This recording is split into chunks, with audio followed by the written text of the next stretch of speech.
Unbelievable! What's up, chat gang? The moment you have all waited for has finally arrived. The joke that you started has turned into a real thing for positive change. So, I said I would never, ever again do a 7-hour rant cast. But 27 hours is not 7 hours. So, buckle up. Like, get ready. I've got a ton of guests coming up all throughout this whole block. I will, of course, be on the duration of it. There are giveaways essentially every 2 hours. Relevant prize should be active right now, so if you're donating your minimum of $5, ooh, Sir Flukes a lot. Thank you so much for that tier 1 sub. But if you're donating that minimum $5, that should be activating you for the Atlas Games prize block, which you can actually see up over here to the left of my shoulder. It's 8 board games. We're actually gonna Travis here with Atlas Games, sales manager at Atlas Games, right? Yep. Yep, sales manager at Atlas Games actually going to be the first block. Heywoah is of course helping me kick this off. How's it going, Heywoah? Yo. Yeah, so the prize block donation should be open real quick. Just to mention this, I'll probably have to repeat this throughout the stream, but there is a Tiltify link. You can ask my mods here in chat. They've got that awesome Tiltify link. That'll give you all the details about this Rantathon. That's the schedule. That's our milestones. Milestones are like little things that I have to do as we reach them. And then you've got the actual prizes themselves throughout the prize block. So that Tiltify link is how you do that. Right down below me, you should see a button that says Donate. If you click Donate, that'll just take you straight to the donation screen for MHA. Now, MHA, I don't mind, is their sort of like hashtag. That's their campaign. It's about mental health visibility, which is really what I'm all about. That's what this is all about. So that's that. You can you feel free to tweet out the stream. I just did a tweet just now. You can go ahead and the hype train. Okay, you can go ahead and retweet that link. It's got the relevant hashtags to use for this event, which is hashtag I don't mind, hashtag Rantathon 2020. So this is going all 27 hours. Just keep your fingers limber. Let's see. That donation link is already set up for Tiltify. Tiltify takes it makes sure the money goes directly to MHA. It never touches my personal accounts. No one has to worry about that. Perfectly transparent. Like, goes where it needs to go. All biddies and subs that we get through over the course of this drive, I'm going to go ahead and make my own personal donation to MHA at the end. So I'll be doing that on my own. Otherwise, chat gang, sound off with all those emojis. Let's see them. Drink your milk. Yes, we're already to the I drink Pepsi milk milestone. So That was an important milestone to reach ASAP, and I'm proud of you, chat, for doing it.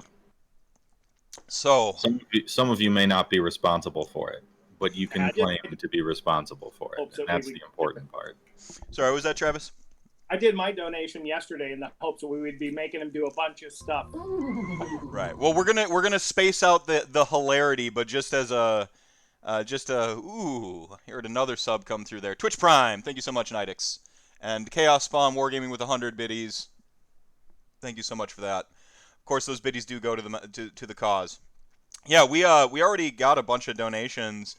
I opened up the OBR grand prize giveaway, but donations prior to that weren't like for any gifts, so it was just for the milestones and for that OBR. So a lot of people just like, hey, get me under the OBR and make sure Meph does some silly crap. Milestones. We're at the $400 mark, so Vince gets to tell us an embarrassing story. We've got the Chuck Moore Fitness Invasion, which will of course activate next guest block, and I will take a pie to the face live here on stream. My hair is wet for no reason. Pay no attention to that. Come. Will you pay?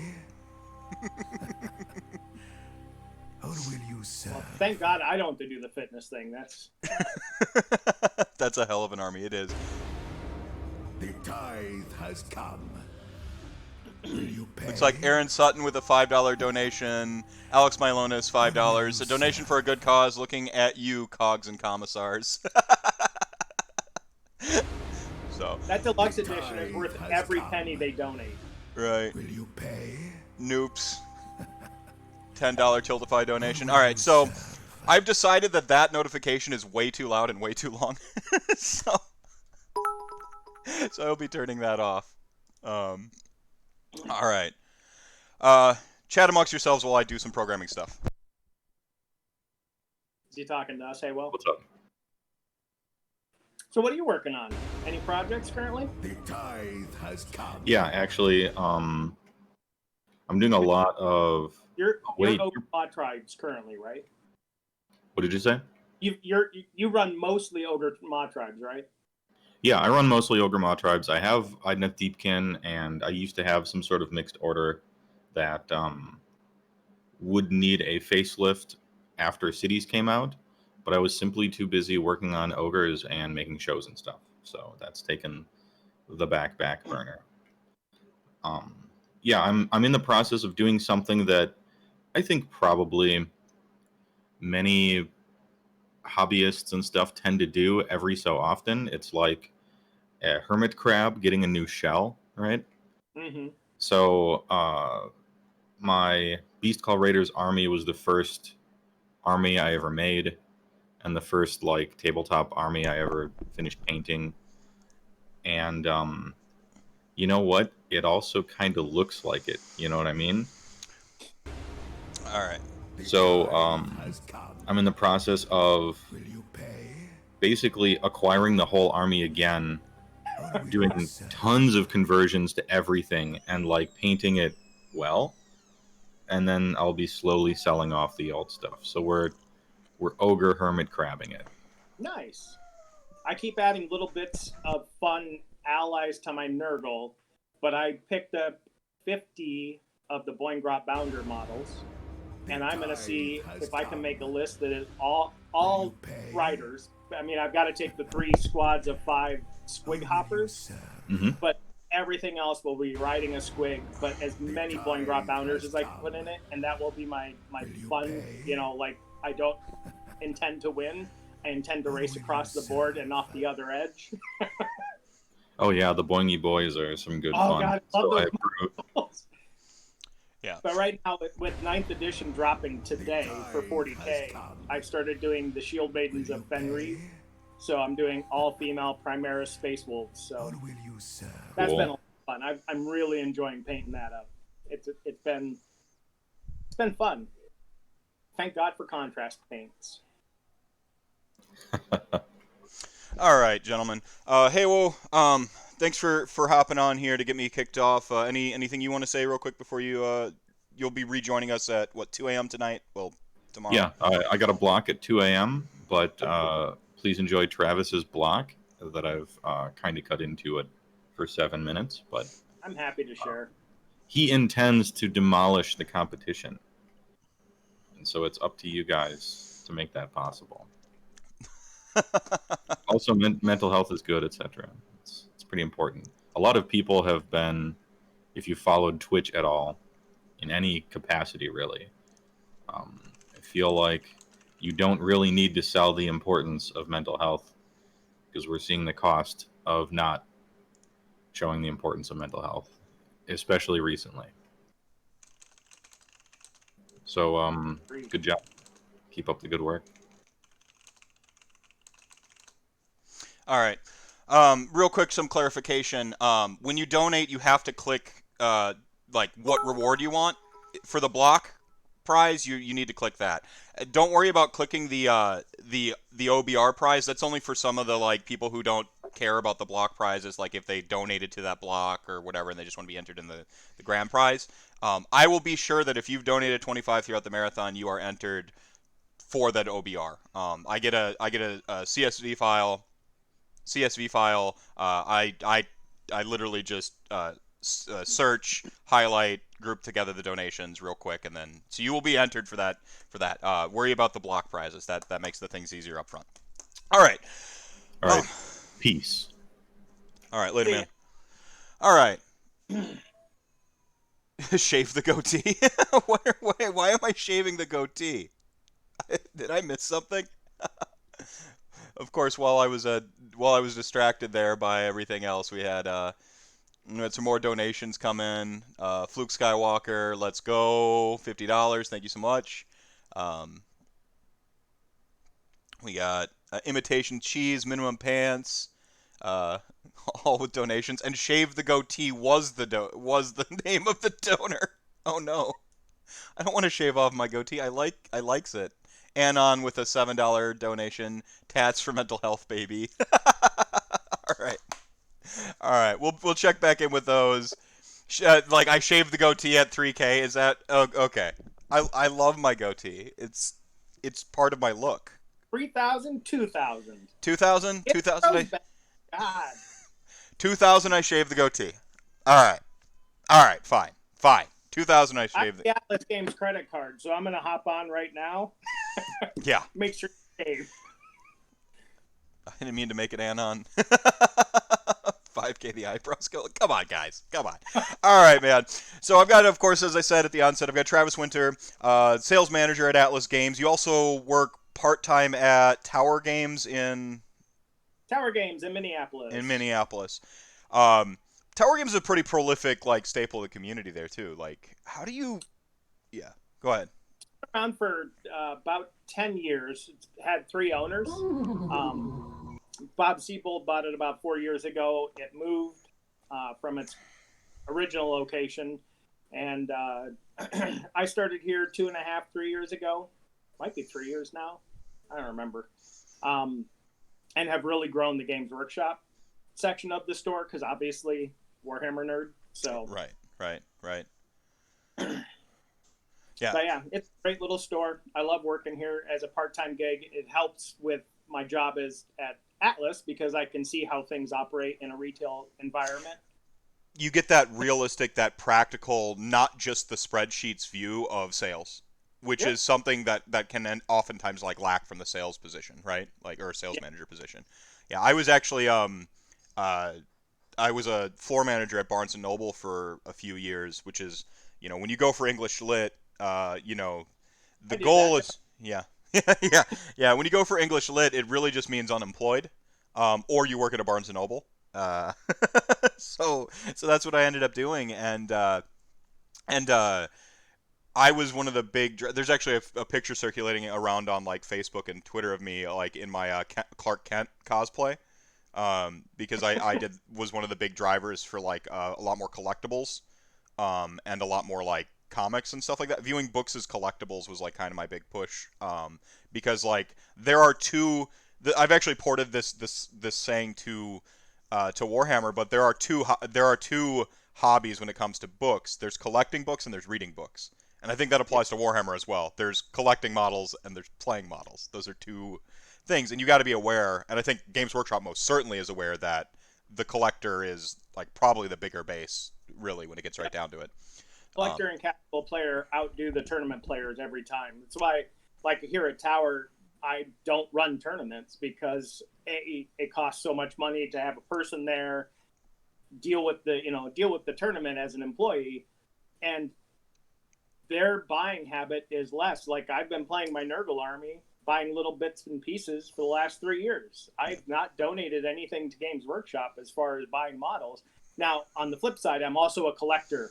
I literally buy everything that comes out. I am the unicorn. Yeah. I'm weird because like I certainly, and this is relevant to like the topic at hand, the mental health side of things. Like I'm one of those people whose motivation is external most of the time. Like I need the deadline, I need the thing.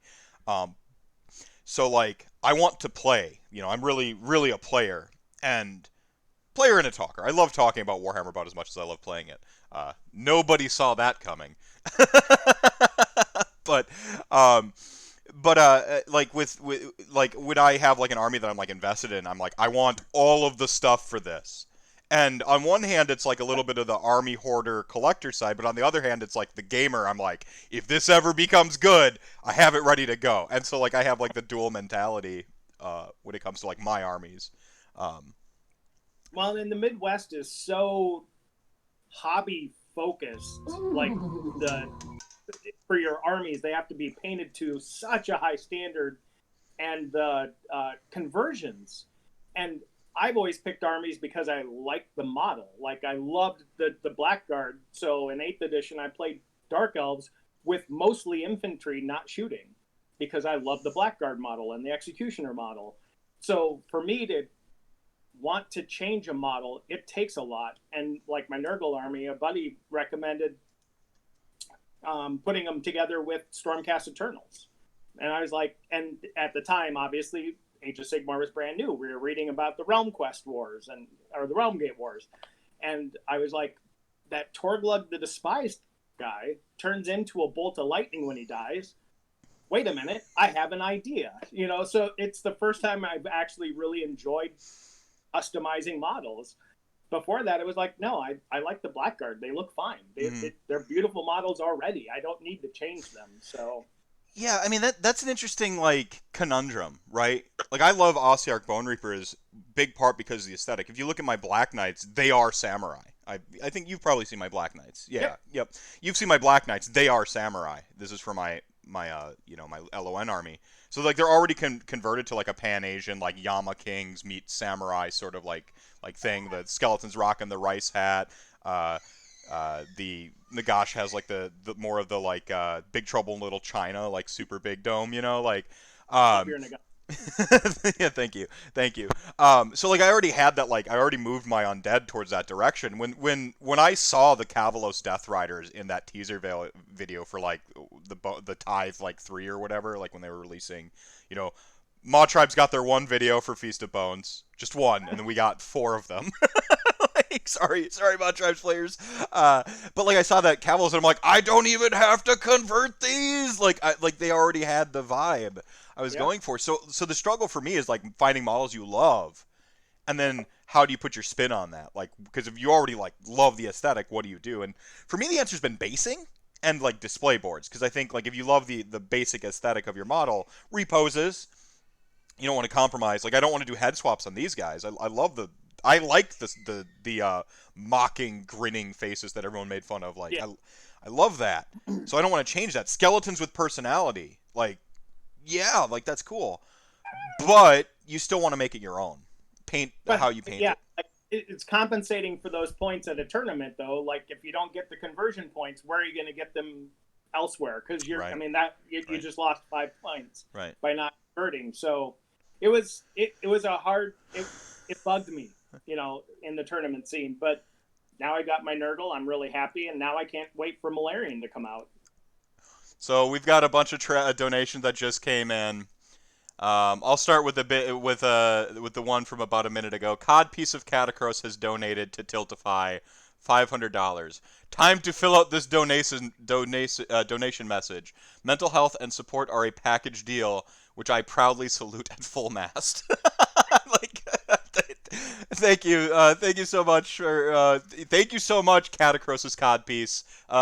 You are prolific in more ways than once. Thank you so much. Is that we need more benchmarks. We're gonna run out. Yeah, it's true. We're gonna run out of milestones. I'm gonna leave it up to I'm gonna leave it a little bit up to maybe. Well, aren't we at the 1100 already? I didn't want to. One before 10 o'clock. Let me refresh. This isn't live updating here. View dashboard. Yep, 11:43. Sweet, I'm done. I'm out. See ya. That was my goal, baby. Get you to 1100 before 12 o'clock. Shave the goatee. We're not. I'll shave the goatee at 2K. At 2K. Do you want me to do it live, like lather up tomorrow morning and just like? Oh, come on. We got like an hour and 42 minutes left in this block. Yeah, it's true. It's true. Of course, some other donations, because every bit helps. We can't all be as prolific as Catacross's Codpiece. I mean, seriously, that was sculpted by Michelangelo and approved by Aphrodite. It's perfection. Like, how could I convert Catacross? The perfect model's already been made. Of course, you can win that. I love that model.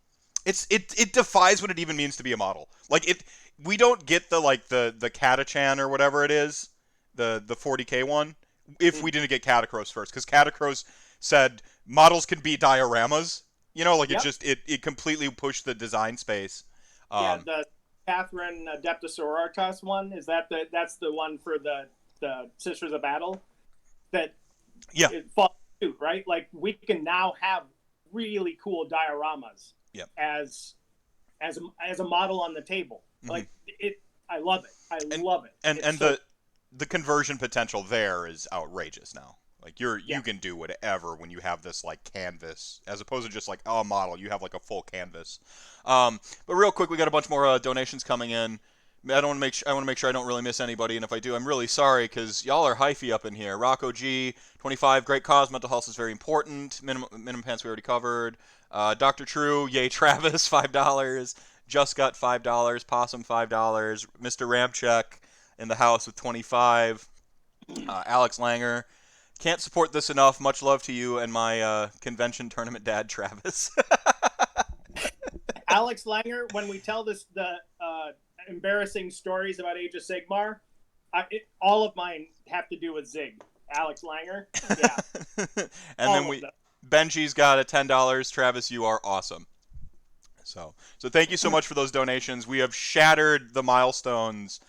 I was stressing. I didn't think we'd get 600. I was looking at my basic metrics of like how many average views I have and stuff. I was like, okay, I need everyone to donate this much, like $5, blah blah blah, and then we'll hit it at about like midnight. So, way to go, AOS community, for showing up sincerely from the bottom of my heart. This is outrageous. I can't even. I don't know what to say. It shows the support. Oh. Cause. It really is. Mental health matters. Right. We'll hit 600 about midnight.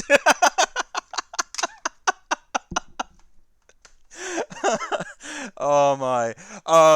So speaking, mental health matters in the hobby we're kind of talking about here. I think that there is something purely therapeutic about getting home from like a rough day of work, locking yourself in your office and painting models. I think one of the things that makes this, such a worthy pursuit is that it does give you some sort of like some mental respite. Like, I love video games. I love video games. When I play a video game, that's usually just like a single sitting, and only the truly great ones sit with me. When I build a model, I physically have that. I've put the emotion and the time in, and then that is something I have. It will always exist. And I think that's that makes it like worthy. But also I think that as we move into the digital age where I've always kind of been a solo video gamer. Rants I just did the other day when they announced the Jet Set Radio spiritual successor, and they said they're committed to single player, and I'm like, yes, like the old man get off my lawn of video games came out in me. Like, I don't want to play multiplayer. I want my own game over here. But like, yeah, I use it as a release, as an escape, right? Like escape. I play Minecraft for fun because I want to build a cool castle, or I want the world to burn, so I dig it to the bedrock, and I don't want to. I deal with sales manager and retailer. I deal with people all day long, every day. I would like to go home and be by myself for a little bit. Yeah. So exactly. I hate having to play multiplayer. I want that single player. Yeah. So get up and walk away from it and not worry about letting you down because we're playing in a multiplayer game. Right. When kids were young, I played Warcraft. Yeah. It's been so long now. But when Gabe was born, like when he started crying at night, I walked away from my computer regardless of what was going on. Yeah. Good parenting. And if we're in a raid, that can upset people. So I always played Warcraft by myself. Yeah. It's funny because there's actually a category of dad, like what is it, like Heywoah knows. He was just telling me about this other day. But there is a categorically like dad mode of like rating or whatever. Like there's, so I'll let him fill y'all in chat there. And I laughed when I heard that. I'm like, that's what I would be. Like, just like sitting there with a beer rating and then like going and doing stuff with the family. But when talking about video games, like kind of wrapping this point up and bringing it back to AOS, that's something I kind of isolate. And that isolation is like what I'm seeking in that moment. Age of Sigmar is something unique in that like I paint a model alone, but I'm always connected to a community. Like I share a picture of my model. I put the tournament on the calendar. In a lot of ways, it's escapism that I crave. But where all my other escapism kind of helps me unplug from everybody, this is an escapist device that helps me connect to humans again. And has Yeah. been, I mean, I say this in all sincerity, I do not know where I am right now if it weren't for the Age of Sigmar community a year ago when I kind of had my mental breakdown. It was around February. I got off of sort of the double seasonal layoff out of nowhere because we had second winter. If some of you remember that, we had second winter. I work basically construction adjacent, so I'm always outdoors, and like you can't get in the ground when it's frozen, and so we got the second winter, and so I'd been laid off, and then I was working, but I would have been better to be laid off. I maxed out the amount of unemployment I was allowed to have. I actually ended up having to pay back in this year. Like, it was nuts, and a lot of other stuff was going on in my personal life, and it just I tanked. I wasn't gonna go to Midwest Meltdown. I mean, we can lighten this up with, because we did hit a milestone for embarrassing stories, so we'll lighten this up with some embarrassing stories afterwards, and maybe you can get your perspective in first. But I wasn't going to go to Midwest Meltdown. I was not gonna go. And Brendan Melnick and Bryce basically and Heywoah and they basically that's where I ended up meeting you, and we played God's Forge, Atlas Games, which is part of the bundle over here. I wasn't gonna go, and then like they just did this silly Bryce list challenge, and like I went, and I felt better. I think I grudged Ty. Oh God, he's hilarious. I love Yeah. playing him. Yeah, yeah, and I'd bantered with Ty for a while, but like hadn't played him on the table, and our friendship was really kind of forged, like at that table is like where it was really galvanized. Um, it pulled me out of that place. Then down a little ways later, it was like, I've been streaming a long time, but I'd never really had any modicum of like substance to it. It's like I'll play a video game and have a camera on. That was the extent of it, because it's like I'm going to be playing video games anyway.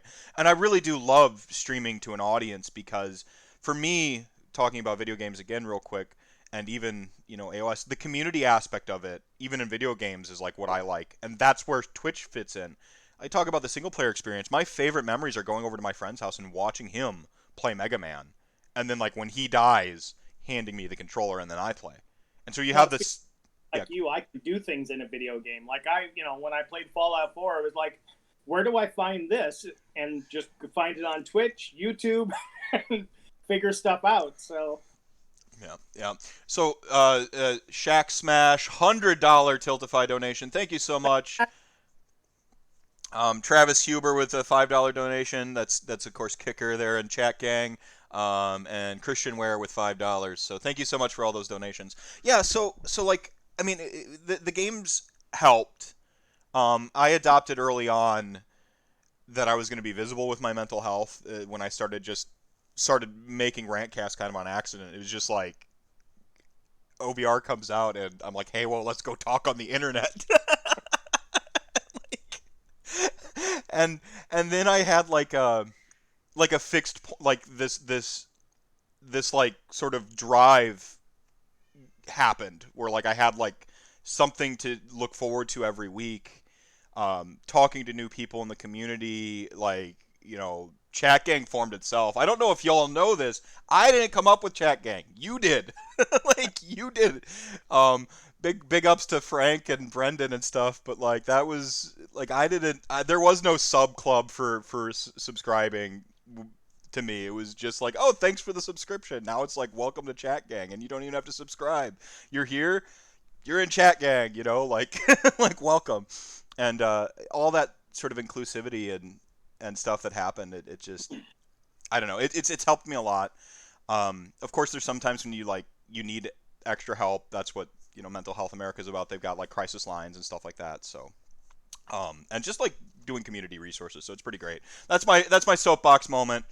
I'll let you kind of. Well, there's two things with mental health you have to remember. One, people that don't have a mental illness, diagnosed or not, can suffer from it at times.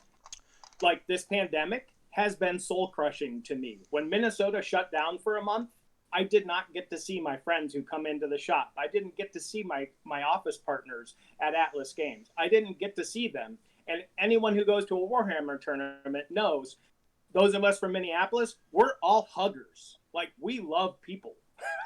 We may be introverts at heart, but we still love our friends. Like Domus, Tom, the Schwantz, Brad and Andrea, Bryce, the Herner, well, both of them, all of the Herners actually, Vargas, you know, like, we're all huggers. Like, and all of a sudden for a month, none of that. Like, it has been soul crushing to me. Yeah. And then 2, mental health, those with a mental illness, diagnosed or not, make life, to say it makes life hard, I deal with it at home, right? I have mental illness at home. It makes life hard, and you have to be tenacious, and you have to be willing to accept things, and finding the way to you know, let your spouse know, I need help or something's going on. It's hard because we don't always see it in it, right? I didn't think about how soul crushing the pandemic was to me until I finally got to go back to work and start to see human beings again. So it is amazing how much it can affect us. Well, and it's no, go ahead. You know, you go in and you know that going in, tell people, you know, I want to see it more open, more talked about, because obviously my kids might have to deal with it. I want it to be normal to chat about it. Yeah. So when people like you are willing to say, I have it, here's what it is, here's what's going on, here's the thoughts that have gone through my head. Yeah. I like that. I love it because now I can say, hey, Gabe, you know, look, it's not a bad thing to talk about. Yeah. Yeah, it was, I mean, for me, there was a moment that clicked. There is shout outs to Scraticus Academy, which is a D&D, well, now tabletop gaming group. They had a mental health like visibility post one day on Twitter, and I was just like, why am I hiding my stuff? I talk about my insomnia, but I do that thing where like I'm insecure about it and I like joke, ha ha ha, insomnia. But like I didn't talk about how it affects me and how it makes me feel. I didn't talk about like my depression, my anxiety, the fact that I have a essentially like a dissociative tendencies, which is so multiple. It's not the multiple personality version of that because that's dissociative personality disorder. Is the multiple personality disorder. It's simply described as a matrix effect, and we all have this. Every human has this. This is the essentially when you can't cope with stuff, your brain kind of says, okay, whoa, I'm going to pull you out of the moment because it's too overwhelming. My brain just goes into that a lot because it's a defense mechanism from the abuse and the trauma I grew up with. My brain goes, whoa, like none of this is real, nothing matters. You're in the Matrix, Andrew. Like, you're fine. And it's very numb. It's very, like, I've been in that mode. I've been basically locked into that mode since COVID started because I just, like, I see people getting excited about, like the releases and the models, and, like, I feign it. I'm like, yay, cool, new models. And I'm like, I can't feel it. And the depression then kicks in, and then the spiral happens, and then it's just, and then I'm just, it's like a rubber band stretched thin and then snapping back and like smashing your fingers. And so like you're stretched thin and then you're just in pain, stretched thin and then you're in pain. And it's just a constant thing. But my mom was bipolar. So I spent a lot of my life growing up terrified I'd be bipolar. Now they have a different classification for it now. At the time, it was in the 90s as manic depression. I didn't even know that's what she was. I would just be like, oh, you know, yay, we're moving again. Like, mom's like mom goes from cool, like, so my mom, depression phases weren't as bad as like the manic phases. The depression phases, she usually shut down, self-abusive, self-medicated and stuff like that. The manic phases would escalate. So like, she'd suddenly take us to the go-karts and like, oh, cool, mom, this is awesome. But by the end of her like arc through the manic phase, we'd move or something crazy. Like she would uproot our entire life. I moved usually on average about once every 3 months. This is a pattern. I don't remember all my elementary schools. I know like we tend not to remember that. But I went to 3 middle schools and 6 high schools. Like, and by the time I was in high school, I was no longer with my mom, but it was that manic phase was actually terrifying. And I didn't know what it was until I had a health class unit in like the 7th grade where they talked about like all the mental disorders. That was the first time I heard about mental disorders. 7th grade. And I had 12 years of my mom not knowing what's going on with her. Yeah. It can be scary. It can be dangerous, It, like, you know? like imagine my and then what happened when I found out she had manic depression. I panicked that I might get it because it's hereditary. So my grandma has it. She treats it and she's medicated. My mom had it. She would go on and off of the meds, which is really bad for you. And then she would usually default to self-medication. And she's no longer with us. Like, years of abuse and the roller coaster that she put her body on caught up with her, and it's. But I wonder sometimes how it would have been if we had been open, and like if culturally speaking, we talked about this stuff. Yeah. You get a sprained like ankle, you put a cast on it, you walk around, people go, oh, they have a sprained ankle, or like you get a cold. You just say, I'm feeling under the weather, like sneezing, coughing some, like, sorry, I'm, foggy today. Like, I have a cold. Like, the brain is no less a physical part of your body than your heart or a limb, just because you can't see it. And we have far more, I wouldn't say reverence, but understanding of if someone has a heart condition or, or is diabetic or any of these other, like, sort of, like, unseen ailments than just being like, I have depression and anxiety diagnosed. This is just a reality I constantly feel. Been talking a long time here. On the flip side, you don't need to be diagnosed to not feel well. I mean, you can just catch a cold. I think we've all kind of got this malaise, this COVID. In 10 years, we're going to do a study about everybody and what mental maladies we came out of this all with. But hopefully, raising funds and awareness, we'll talk about it more, and without that stigma around it, it's going to make it easier for everybody to adapt, cope, and just, be awesome together. Yes. So, that was heavy there. I'll read some stuff. Let's do some embarrassing stories. Get people laughing again, because that was pretty heavy. What do you think? Yeah, I'm down. Okay, all right. So, speaking of Alex Langer, I'll go first here. Adam Trunzo, real quick. Adam Trunzo, $20. I help lead the NAMI, or National Alliance on Mental Illness chapter in our county, and fully support your efforts. Thank you so much, Trunzo. Trunzo, fantastic hobbyist, fantastic gamer. He's like the total package of like Warhammer. Like, when like in D&D there's like the concept of a dump stat. Adam Trunzo is what happens when you roll all 18s and you don't have a dump stat. So he's a pure legend. He does play Skaven though. and Great House has donated 25. All right, so Alex Langer, who All right. So now those who have seen my Nurgle army now know I traveled with 3 skull cannons from Khorne, and I love them.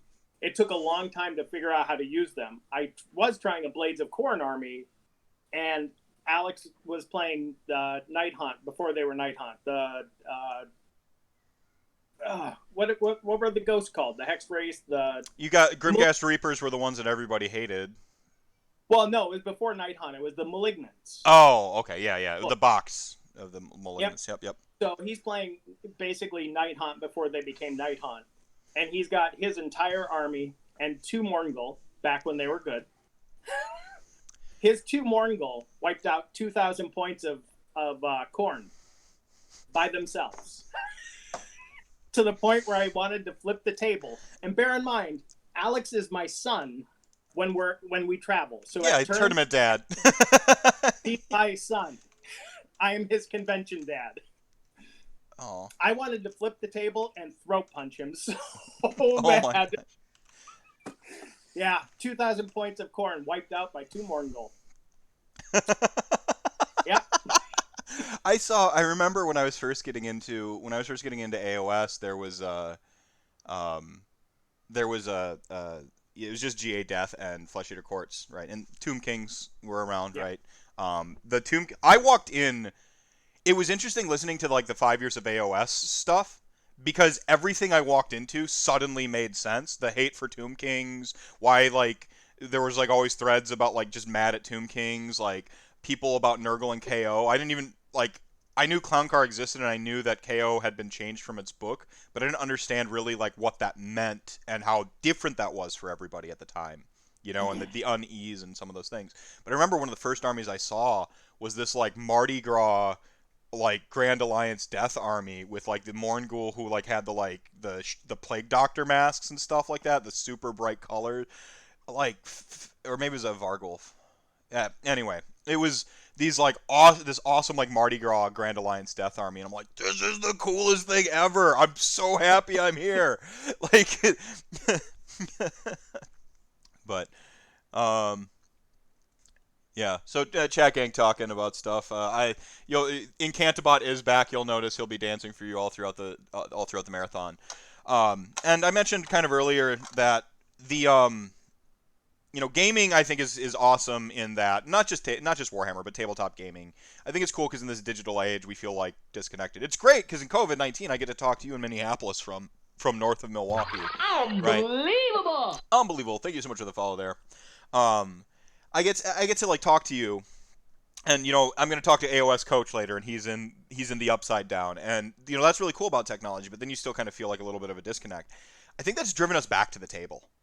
Like Warhammer is great because not only is Warhammer awesome because it's awesome, but it's also like tournaments are events. They're not just tournaments. It's an event. It's a thing you mark on your calendar. You have an excuse to get away from your family, like, or whatever, whatever it may be, or take vacation days from work. You always have to have that awkward conversation where you call the boss, and well, you don't because you work in gaming, but I have to have that awkward conversation where I'm like, yeah, I'm gonna need Thursday, Friday, and Monday off.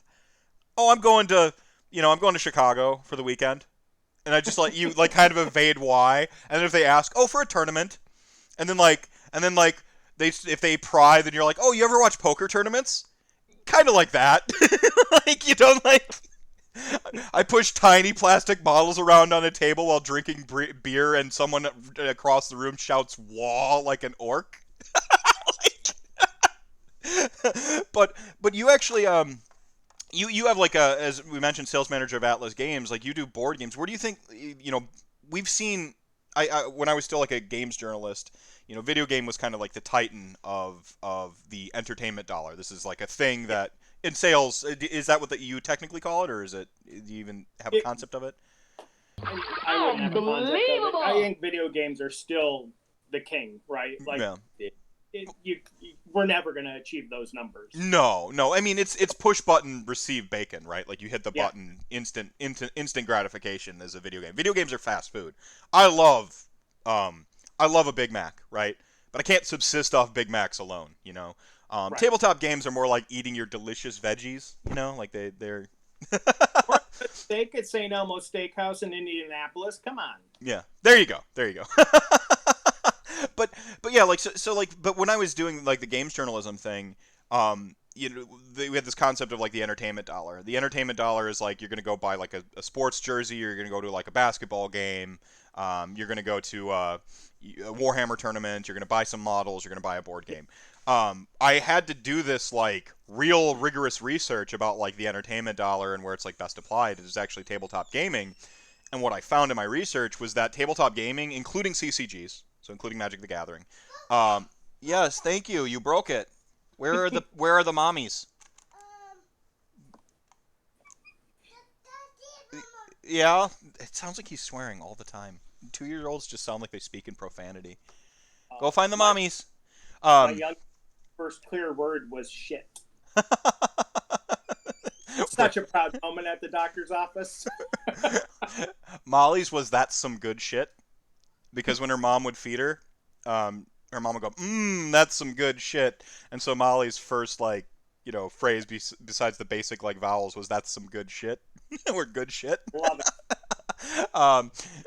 But yeah, like, one of the things I found in my research was that like tabletop gaming, including CCGs, were the fastest growing like enterprise for the entertainment dollar, essentially. So they were outpacing. This is percentage of growth. So you're still talking like net money. It's video games. They outpace Hollywood. I think they outpace every major sports industry too. It's video games are. I don't think people realize how massive a mover and shaker in the capitalist machine the video game industry is. It's pretty insane. Well, it's a really good book. I think it's 8-bit or 8 pixels, something like that. I could look it up and let people know, but that talks about the video game industry. That was a really solid read. Yeah. That talks about the industry and what they go through to make a game. Like, we joke about the General's Handbook having been, sent to the printer 6 months ago. I work in the publishing world. We just finished a Kickstarter. It got sent to the printer. It's not coming out until October, November, Video games started years ago. So Fallout 5 started when Fallout 4 came out, if you think about it. Mm-hmm. Like, the amount of time that goes into a video game and the amount of people that it takes to work on it is astronomical. Well, especially with the AAA industry, because we're starting to see like a divorce now, or a dissemination from like the AAA.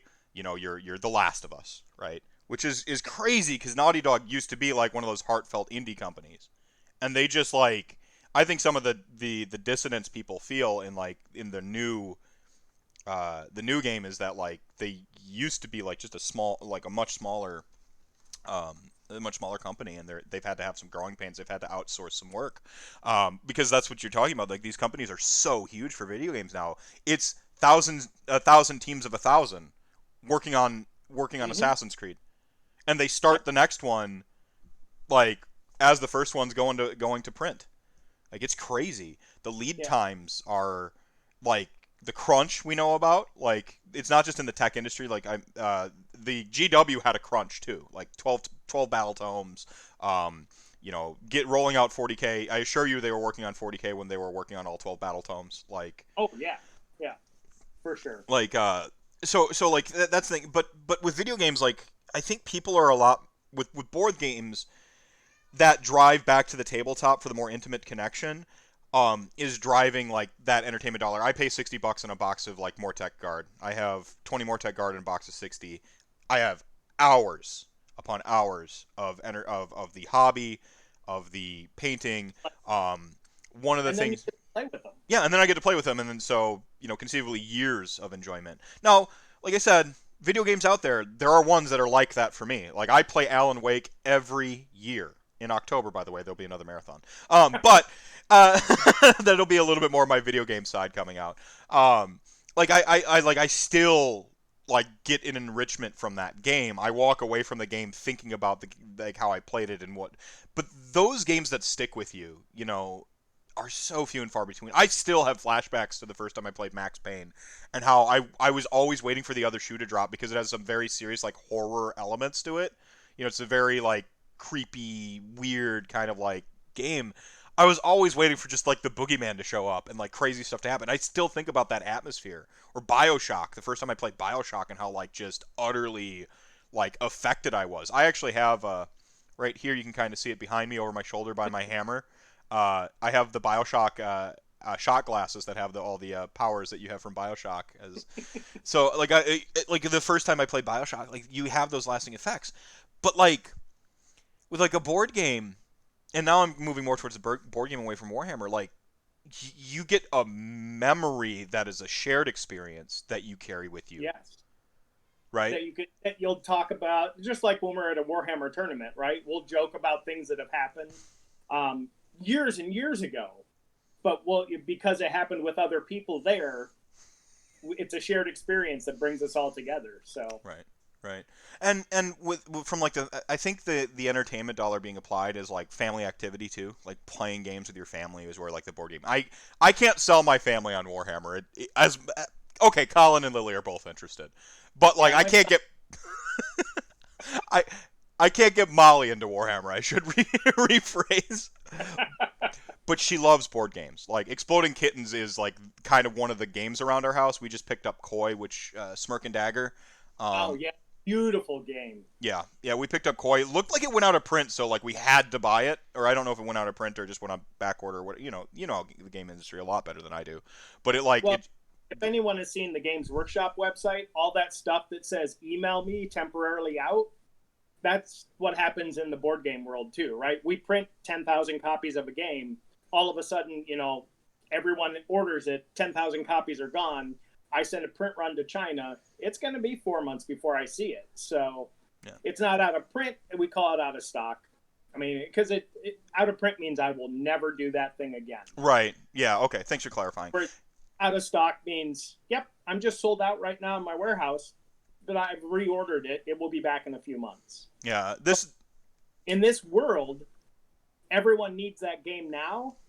You don't get a lot of games that will get reprinted because once it's gone out of stock, people will move on to the next game. So my single most hungover game it was against me. Yeah, that was our grudge match, wasn't it?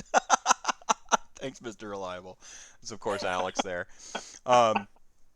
Yeah, that one was interesting because that was like the first turn. That was a Pack-a grudge match. That was the first tournament I played once I had fully ascended to Mr. Mephisto. Like I always have kind of gone by Mephisto and stuff like that. It's a college nickname. But that was the first time I was like other people knew me without me introducing. Like they're just like Mephisto, and I'm like. But Alex had been like with the Pack-a painting, like because I painted like bunch of 12-hour streams painting my army, getting it ready for Pack-a, and so he grudged me essentially over the course of that. And he's like, "I'm sorry, I'm the most hungover I've ever been." I would love to play you again, not hungover. Like I wasn't, or at least on your level. I should have been as hungover. I feel like we missed opportunity there. Because I started drinking in the game and I offered him a beer, and he's like,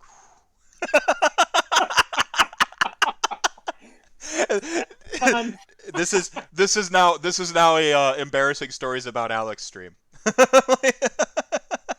No. One of the absolute best games of Warhammer I ever played was NashCon last year, Game 5. It was me and Alex. That was an amazing game. Yeah. What was the matchup? His Idoneth against my Nurgle. We're at table 5. Either one of us with a major win and getting our secondaries, we're probably best chaos or best order. Mm-hmm. We ended up with a minor loss to me, minor win to Alex. I think we achieved our secondaries. We both achieved that, but basically we were just a couple points below Vince, who won best chaos. So, and then I forget the guy who won best order with the Stormcast Eternals, but like because you played spoiler to each other, basically. Yeah, but hands down one of the best games of Warhammer I've gotten to play. So, well, those minors usually are close games, right? Like when it breaks down to that, or like it just like you fumble one objective at the end. But usually it's like you've got a close game on your hands. Yeah, which is really cool. I feel hungover just thinking about it, he says. I've not been to... I've learned to operate the same way club rugby does, with beers as water breaks. Push that cart, Alex. This seems like an inside joke. Frank Ladiak, thank you so much for the $25. Brian Farmer, donates $5, says, "Hi, Travis." Hey, Brian. Yeah, so board games. Koi, the Koi thing was like about how like it's a beautiful looking game, but like the memories of it are all very aggressive. Like, do you remember like Uno? If you had like family members or relatives growing up playing Uno, you always had that moment where someone was about to win the game and then you hit them with a draw 4, and like they feel the worst ever. Like you just cackle. And like Koi has that because you throw like rocks around and like you can do flood tides and you can bump people, you can bump other fish. So that's a really cool one. What are some like more Atlas focused? Like you got to have some like great memories of like God's Forge. I found that one luck and happenstance at a International Tabletop Day. So somebody was there showing off their prototype, and it was late, at the store I worked at then. He didn't get very many people to sit down to his prototype, so I grabbed the other person, Holly Bird, who ran the family game night with me, and said, "Hey, why don't you and Rachel come over? Let's try this out." Played the game, thought it was very unique, really liked it. Well, it's got simultaneous turns. Did it have in the prototype? Was that in the prototype? Yeah. That's it rolls their dice at the same. Everything was simultaneous. The simultaneous turns is so like as a game design. I hadn't played. I've heard it. Like there are some simultaneous turn type games, but this was like it really played in that space. It didn't just have it as like you all take your turns at the same time. Hey, gimmick. Like it was like it really plays in that space. Yeah. So continue your story. Yeah. Yeah, I loved the idea behind it. I looked at Holly and Rachel and said, "Did you guys did you enjoy it? Would you play again?" They're like, "Yeah." So we played again. And then I asked Brendan, I was like, "We're going to have a retreat in a couple of days. Can I take this?" I said, "I don't know what your publishing plans are, but can I take this up to Atlas's retreat and play it?" And we loved it. And Brendan wasn't sure that he wanted to have a publisher do it or Kickstarter or what he was going to do with it. So Kyle was able to convince him to, let Atlas Games do it. And I mean, it was 2 to 3 years of production to get it to where it's at now. But I love the game. The artwork is amazing. And artist, I mean, it's gorgeous art. So we played at Midwest Meltdown, I believe it was, and Molly plays this with us. Like this is one of those games like where it's in our rotation.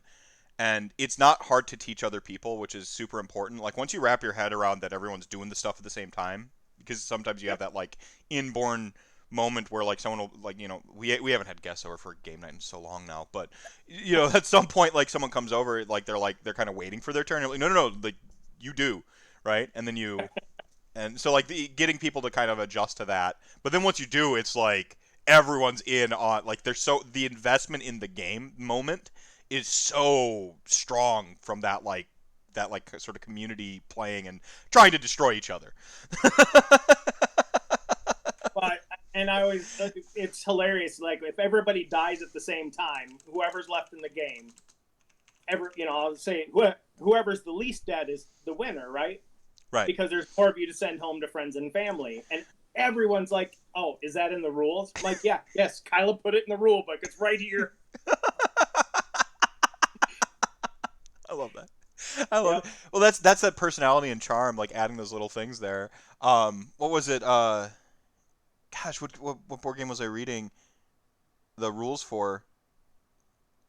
It was, I swear it was one of yours, and like the thing was like who owns the game goes first, and I'm like ha ha ha ha. I just like laughed about it. I've actually seen that in a couple of places. I know one of ours says it, but I don't. I was blanking, but for me, I was actually. While you were talking about Godsforge, I was reminded of like Lunch Money, and that's an Atlas game. Yes. And the 5 years old. Oh gosh, and you mentioned that like the little girl, like just like her, like she's like adulting now and stuff, and I just like like I can't even process that because like that was one of those games. So like up till that point, it was like I played family games. Like Clue, and Clue in my house is very monstrous because it's the like everyone's coming for my crown in Clue, and they won't play with me anymore because I won in 2 turns the last time, and they're like, "How did you even?" And I'm like, "I got all the weapons, and you both told me who you had, like with your faces and stuff like that. All I didn't know was the room, and I just guessed." Because like I was just like they're like how like, I couldn't believe it either. But like now we don't play Clue anymore. But like it was family board games like Life and stuff like that. When I was playing tabletop RPGs like my whole life and video games and stuff like that. When I went to college, I joined something called Gamers Guild. Gamers Guild wasn't it was tabletop gaming kind of focused, but they always had a board game night on like when I think you met for the initial Wednesday. And then you like had all the games who's going to run for that semester, and you just kind of go out and meet up at your different like halls and like you game there. But then every Wednesday you come back for like the board game night. But it was like RPG first and then board games. And I think about like the board games available in that time were like super niche and super nerdy, and like kind of that moving away from the family game space was like kind of different for me. So I played Magic and I played tabletop RPGs. End of list, right? Yeah. And Gamers Guild introduced me, and one of the games, like because I was the Magic the Gathering player, this was right around Onslaught block would have been, because I was the tabletop or the Magic the Gathering player. They're like, oh, play Lunch Money, this, and that was for me. That was kind of like the gateway drug into moving off of like the big collectible, the production of like a game as invested as Magic or Warhammer, or like, you mean I can just have this like one box here and have all of that fun, like Yep. that was, because by that time I was like, ugh, gross family games, like I don't want to play these kiddie games anymore. And Lunch Money had that like visceral. I'm still undefeated in Lunch Money. I've never been beaten. Never been beaten. My trick is that I only played that semester.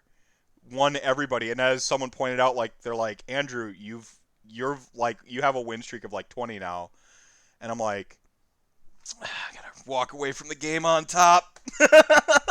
At some convention, I'm going to sit you down with John Nephew, the guy who owns Atlas Games. Yeah. He will trounce you. He gets such giddy delight out about playing Lunch Money. So brick. I mean the humor in that, where it's just like it's a brick, like just like it's someone with a brick. I'm like, man, oh, it's just, oh man. But that game was like fantastic, and that was one of those like games that kind of pulled me into like that was really it, And then from there it was Settlers, and we were huge into Dominion. Oh God, I love Dominion. Yeah, we got it. My son loves it. My dad loves it. Like, if people play cards, like hearts, euchre, poker, any card games, they can usually get right into Dominion and play it. Like, it's the gateway drug for people who play traditional card games. Well, I think that's like that's got to be the challenge of your job, and the challenge of tabletop gaming, or board games, traditional gaming, is getting someone who's played family games or traditional or like regular old school like card games like Hearts or whatever, into a like new game. Right, into Cogs and Commissars, Cursed Court. Yeah. What would be the, I guess, so we do have a lot of 8 games. What would be the gateway into Cogs and Commissars?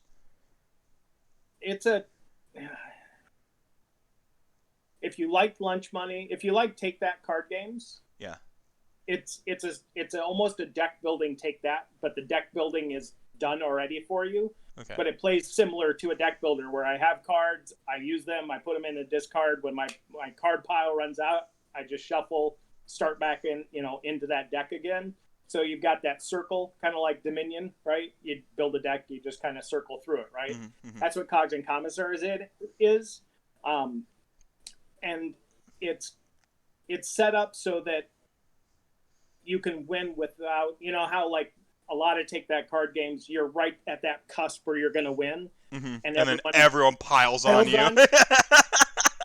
If you've got enough citizen points in Cogs and Commissars, you can't be stopped. Your revolution is just too big, right? Like, so I love that Kyla figured that out, because otherwise a lot of games take much longer than they need to, because like, it's super fun, but it took a half hour longer than it needed to, and that will then take away from the enjoyment of the game. It's true. So Kyla did a great job figuring out an ending that gives you everything you want, right? And that's then amazing. You can win. Like, she's an amazing developer. Her and I shared an office in St. Paul before the warehouse moved up north to Duluth. Huh. And God, I loved working with her in the office. Well, I mean, think about Monopoly, right? That's the opposite. I'm using like trying to use Umbrella General stuff in case some people aren't as. The thing about Monopoly, that's Monopoly's like greatest crime.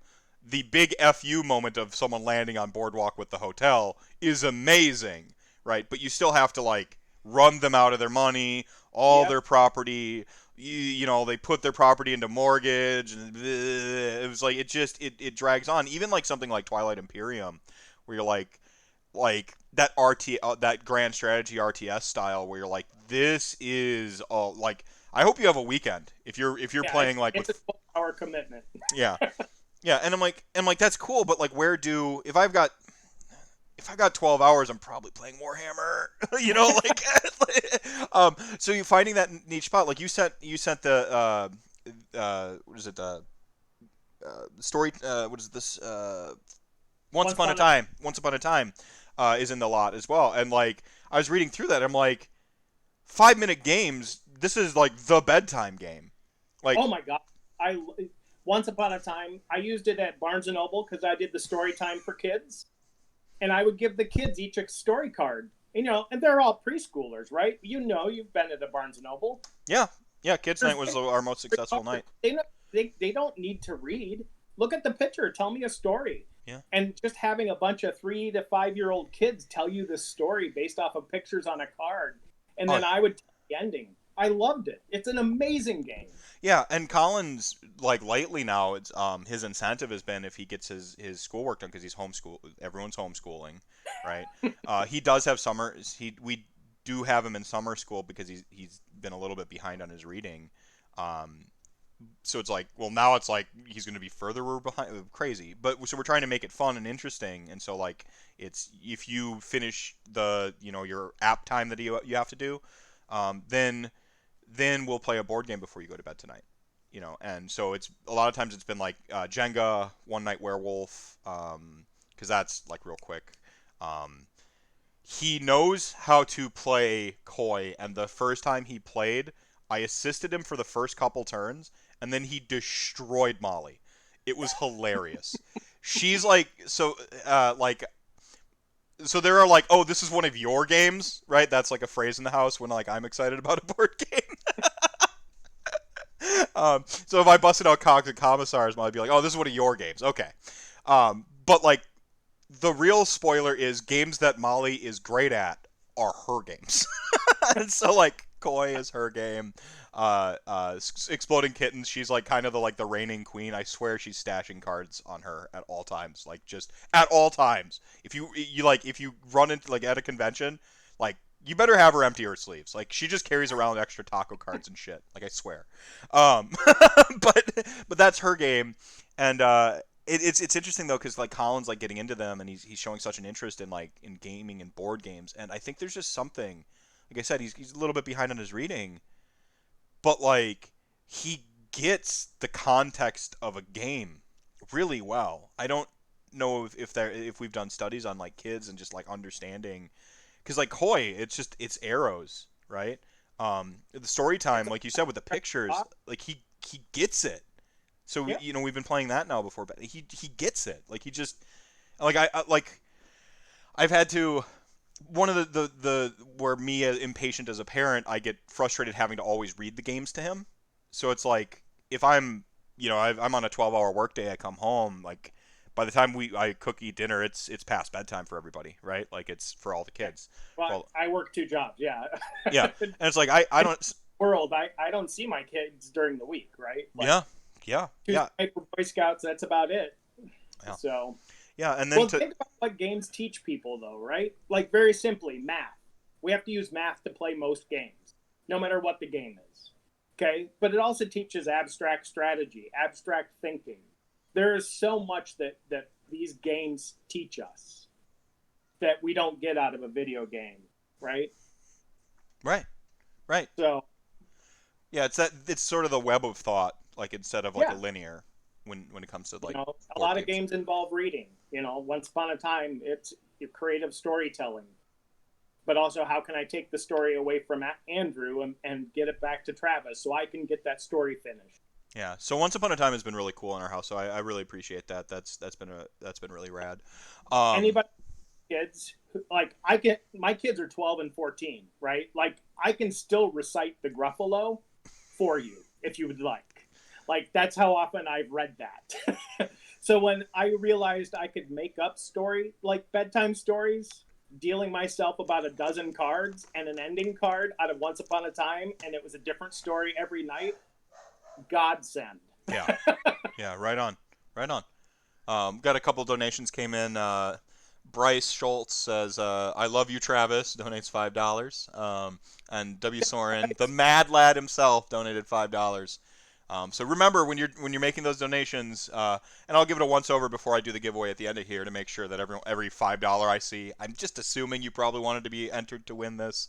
But you want to be sure to be clicking that, selecting your reward. You want to be sure to be selecting the this block's reward. That way it does the work for me. Yeah, so you've actually got a game here for me. I haven't actually played this yet. I promised I was going to read the instructions first, but I didn't. It's simple. Don't worry about it. So Breakdancing Meeples. He's got the game right there. I'm computer illiterate, so Andrew's got all the video cameras so that we can actually see things. Because I don't care for technology. Or did you not set? I didn't set up my AUX camera, so we're gonna do it. Good. We're gonna do it live. So I'll grab it off the dome and show you guys. All right. First and most importantly, if any of you ever get to meet Ben Moy, do so. This guy's hilarious. He's fun. I'm not sure if we picked up Breakdancing Meeples at Protospiel or how we got his prototype, but when we first started developing it and doing playtesting, he would hop in and just run games for us at conventions. Like at Gamma this year, he ran demos for us. Like, he is so happy to be in the game industry. He is such a wonderful human being. Hands down, if you ever get to meet Ben Moy, do so. We need to get him in the Age of Sigmar community. That's what we need to do. There you go. Fit right in. All right. So in Breakdancing Meeples, we're all going to take a color, and you chose blue, right? Yeah. So I've got 4 colors here. I'm going to take blue because the best color isn't here, which is purple. So you're already starting out 1 star down on the rating I'm not going to give you. Attention, we can get purple. Give me purple. All right. I'm going to do green because, of course, Nurgle. Right. So we have our own dances here. I have the Claptrap and I have Green Pool. The way the dances work is we're going to roll meeples like dice. So I'm looking for my blue cards, right? So I have Early Bird and Ludicrous. Right. So. Did you have the app, or do you want me to pull the app up? I've got the app. Okay. So when we roll our meeples, they're going to stand upright. So like that guy right there would match. If I roll one that lands like that, I'm going to put it on the card there. They can sometimes land sideways, so I would put one there. This is kind of like Pass the Pigs a little bit, right? Where they... Yep. Or Farkle or any of the fun dice games. But once I fill a card, I have to shout out its name. So I would yell, Green Pool, and then I can clear the meeples off of there. You have 6 meeples, and we start with just the 2.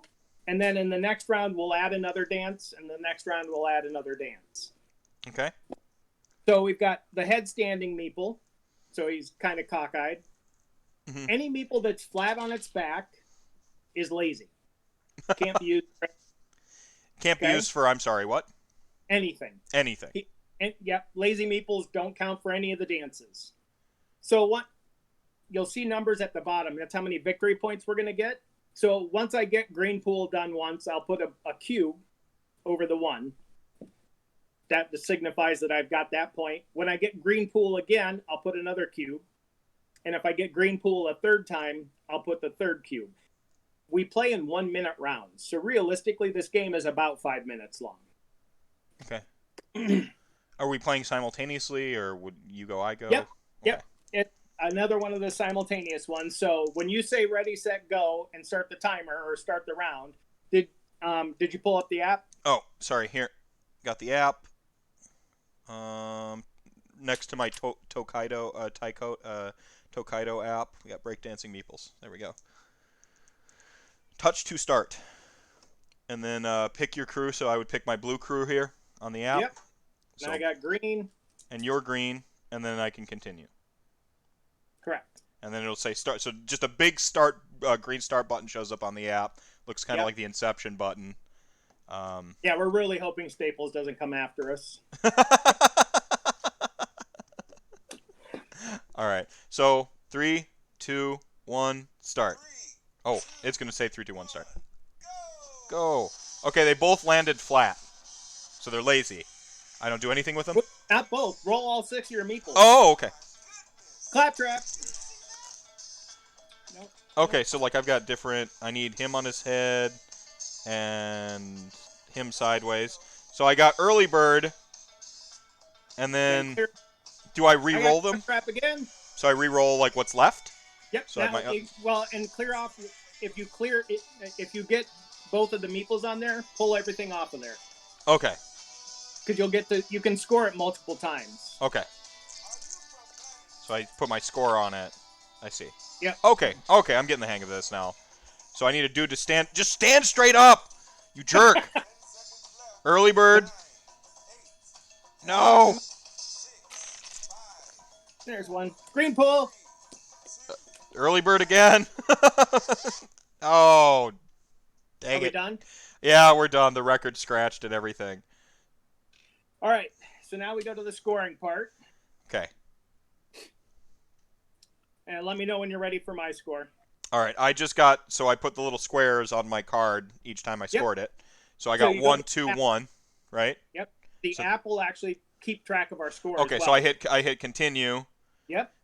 Enter crowd appeal. So how much crowd appeal? I'm just adding here like 1, 2, 1, right? So. Yep. 4. I got 4.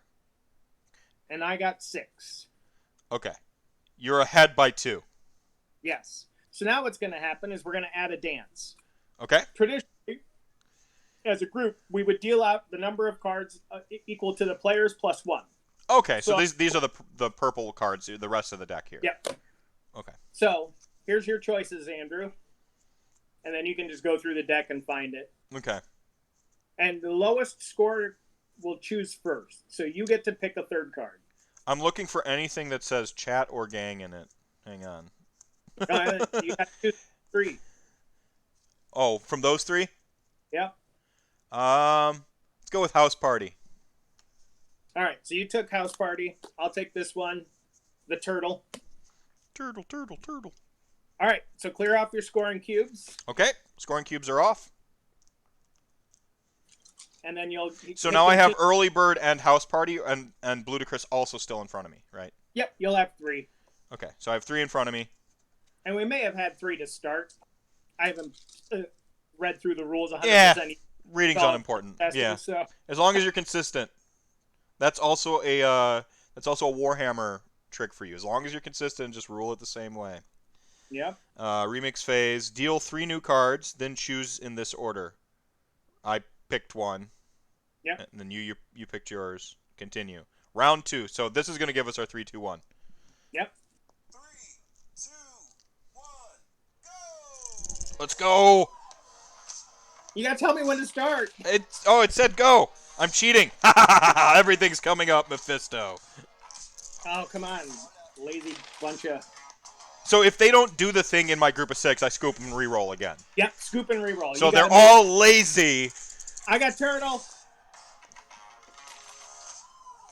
Can I get early bird twice in one go? Yes. Early bird twice. This is my care face. No, come on. There we go. Green pool. Bluda, Chris. No. Sideways. Let's go. Of course. Let's go. Gonna need a house party. Okay, diagonal, top, sideways, house party. Yo. Okay. All right. 3, 2, 1. Yeah. Record scratched. All right. Okay. So now hit continue. Continue. Yep. Score it. I got early bird twice plus house party 7. All right. What do you get? I got 5. Oh snap! So we'd be even, and then we deal again. 3. So then, 3 cards out. So you still keep your 2 base ones still, or Well, now we can only ever have 3 dances. So like you would pick one of these if you want, and then you have to get rid of one of your other dances. oh, so I could swap out house party or ludicrous or whatever. Yeah, like I might take Streetwise because it's worth 5 victory points by itself. Okay. And then we just go through the third round, and then we'll score. So if you want to play the third round, we can. I like that we're tied up right now. Let it go. People It's have okay, Andrew. Yeah. Like people will be like, who's better? They'll never really know who the greatest of all time was at this game. Ben Moy. And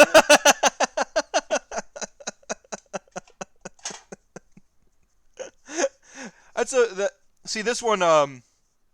This one seems really. I mean, what we learned in the amount of time it took. Probably about 2 minutes. like we, like learned the game in 2 minutes. So, like, awesome, and it feels that nice little spot of like of being quick and like the right length. How do you? And I know that's on the dev side of it, but how do you arrive to like what is the right amount of time for a game, or how like maybe has your have they shared any of their insights with you, or do you have your opinion on what you think the right amount of time for a game is? anyone who plays games can give an opinion on this, Right. and the right amount of time is the amount of fun you think you're going to have, right? Like we know a Warhammer game is going to be 3 hours, Mm-hmm. right? Like if you said we're going to play Warhammer and it's going to be a 12-hour game, most of us would be like, what? Right? Like, but if I said to you that lunch money, you know, if you think back to lunch money, could you imagine playing lunch money one game for 3 hours? No. Right? No. So it's you. I would say usually you're going to try and find something that's going to fit what other games out there do. You know, like we understand that most family-friendly games at this point are going to be under an hour. Mm-hmm. That's the goal. Because once you get to that hour mark, there better be some real deep thought processes. Say a Warhammer game, where we know it's going to be 3 hours. There needs to be some depth of thought there that carries the weight. Right. So, you know, a lot of games play in under an hour, but that's also what families got. Like when it's bedtime, we can't start a bedtime board game at 6 at night, right? Because we don't know if Arkham Horror is going to be done by 9 o'clock when it's bedtime. Okay. But if we know that most games are about an hour, it can be 8 o'clock, bedtime is at 9. I've gotten my homework done. Now Andrew's going to let me play a board game with mom and dad, you know, like, Yeah. right? Like, so I would guess that about an hour for the average card and board game. But like God's Forge, you can knock games out in 20, 30 minutes. Okay. I mean, that's not to say I don't like longer games either, by the way. Like, but like you said, you need to have that depth of strategy after a certain point. I think there's also sort of like a half-life of, like, a game takes 2 hours, or you could play two of, like, say if you designed it for 1 hour instead, you go and you're looking at the clock, oh, we got time for one more, right? Like that, that sort of chasing where you're like, you just beat me. All right, like re-rack, let's go again, right? Like that, like re-deal them, like that vibe I think is also kind of valuable when it comes to like board games, where you can kind of like binge play the same game a couple times in a row.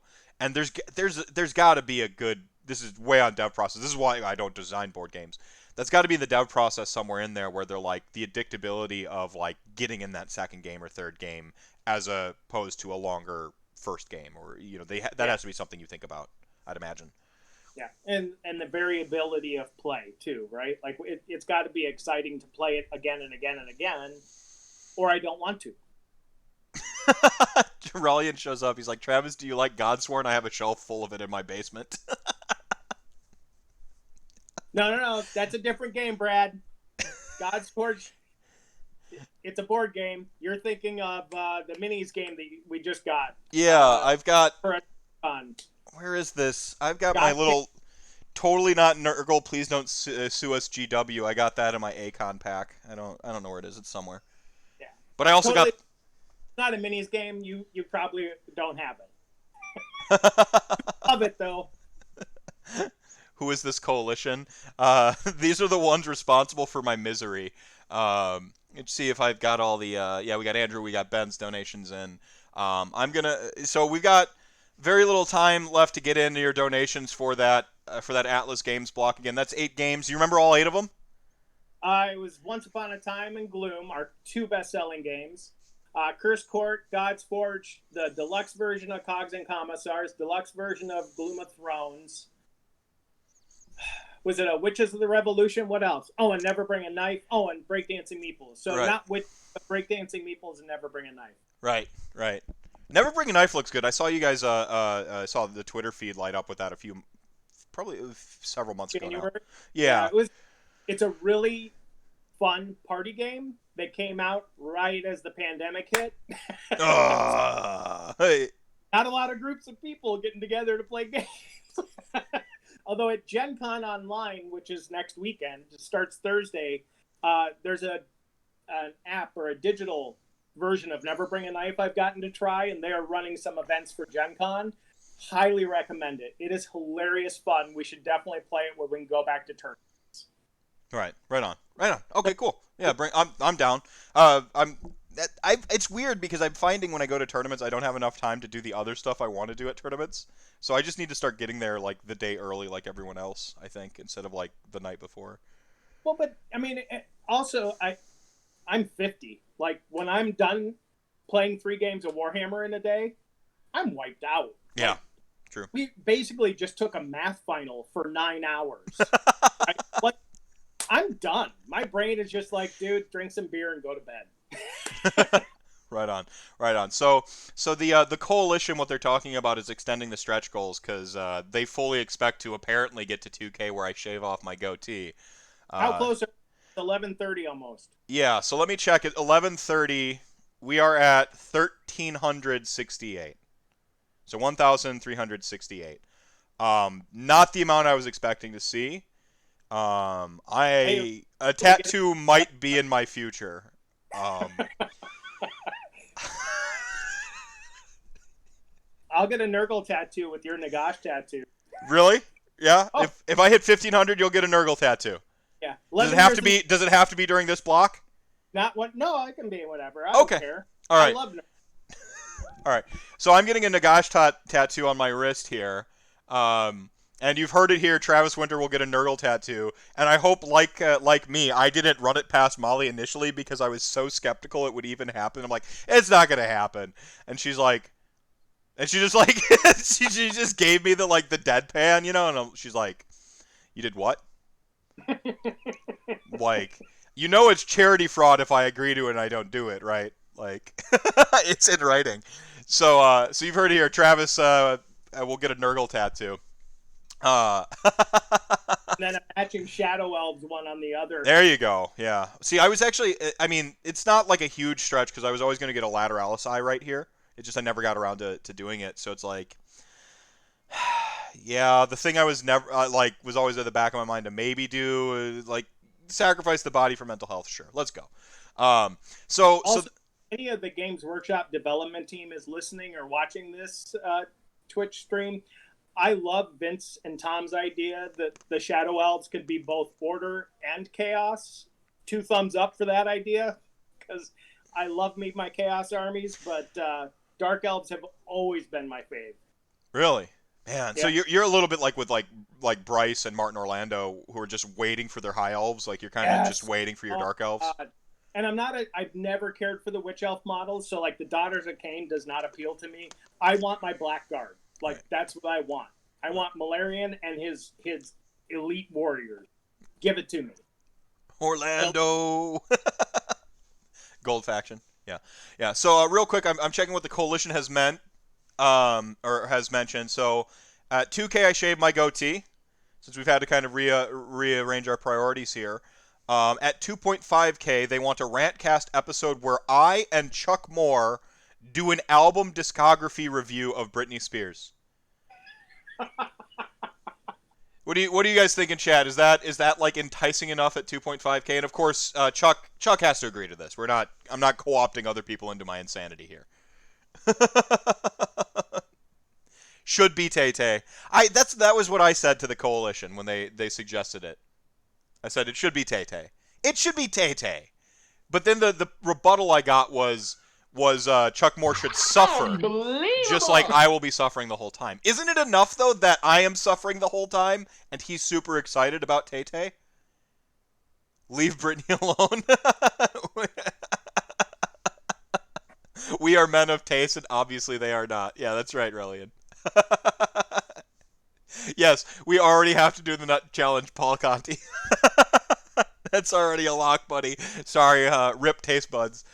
And I have to take a pie to the face live on stream, which I will probably do next we'll do that in the next segment. We got an embarrassing story in here. I'm still gonna make Vince share his. We hit the full goal within 20 minutes. Oh, I won't suffer for Britney Spears. Just won't be as in depth. So I think it's got to be Tay Tay. It's got to be Tay Tay. So it's an in-depth discography review, and I'm suffering the whole time. Like, isn't that what we want? We want the varied energies. So I submit back to the coalition that 2.5K. If it's Tay Tay, you get my approval, and I just make sure that's enticing enough for everybody. The coalition will review my demands. We shall deliberate. Perfect. And then 3K is a Rantcast episode where Brendan co-hosts and crowdsource a list that I play at a tournament of my choice. The Vault will provide the list. I'm way for this, especially if you guys bring the funk. Like, you make me play Zeech or something, like where I'm just like, not even where I'm like I just become the Clerks movie. I'm not even supposed to be here today. Like, it's just that the whole time. Like, let's get back to some important questions though. Yeah. What kind of pie are you taking to the face? Like, do I need to drive to Sheboygan to help eat some of this pie, or it's chocolate cream pie. So it's chocolate and okay. like just short of the French silk pie because it doesn't have the little shavings on the top, How many Griffhounds are in the vault? Weirdly, a lot. Sold. Hey, if they want to make you run Boingrot Bounders, I've got 50 of them ready. Okay, to go. yeah. So we'll crowdsource an army that I play. Okay, that's an appropriate 3K gold. I approve. I approve of the 3K gold. The 2.5 I've submitted I've resubmitted with an addendum. Got donations to work on Safari on my phone. Oh, good job, Morgan. I'm super proud. And thanks for that follow, by the way. We got Brad just donated $5 to Tiltify. Thank you so much. Andrew, I see you got yours working. We already mentioned that a little bit ago. Morgan with a follow. Zach Lambie with $20. Mental health and tattoos. What's not to love? Indeed. All right, so little under a half an hour left. Travis, what do you want to... The chat will decide, the Vault will provide, Frank says. I think you should just get like a dozen guys to donate, like Grand Alliance Chaos, and then get 12 people to give you a unit. Period. Yeah, I mean, the intent isn't that I keep this army or anything. That's not it. They should donate a unit for you to play with it, right? Like, right. You show up at Midwest Meltdown next summer, and here's the 12 people who have to provide a unit for you to play with. Somebody's in charge of the list. Man.